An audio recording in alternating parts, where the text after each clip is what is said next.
Update देते हैं शहर एतकाफ लाहौर से, जहां दुनिया भर से ख़वातीन और हज़रात हज़ारों की तादाद में मुअत्तकिफ़ हैं। जियो हज़रो सिटी के टीम शहर एतकाफ ही में मौजूद हैं। चलते हैं शहर एतकाफ और देखते हैं हमारी टीम के एंकर पर्सन सफदर महमूद आज हमें किस शख्स से मुलाकात कराते हैं। जी सफदर महमूद।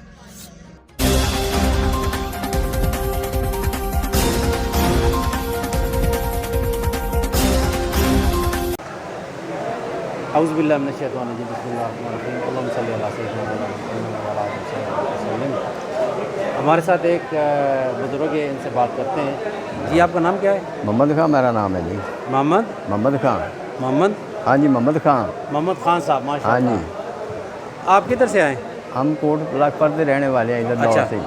हाँ जी। हाँ, इतकाफ ने वाले नाल की गल तुसीं करना बाग चाहते के हो? हवाले नाल जी इतने बड़ा माशाअल्लाह अच्छा इंतजाम होंदा है। इत्थे बड़ी दूरों दूरों लोग आते हैं।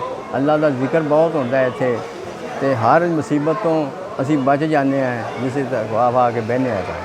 अल्लाह ताला ने साढ़े वास्ते एक बहुत अच्छा सिला बनाया है, जिंदे हिसाब नाल साढ़े पता नहीं किन्नियां मुसीबतां किन्नियां साड़ियां बीमारियां खत्म होंदियां ने इहदे नाल। अल्लाह ताला ने बहुत करम किया साढ़े ते इतकाफ दा, जिंदे नाल साड़ियां हर मुश्किलां हल होंदियां ने।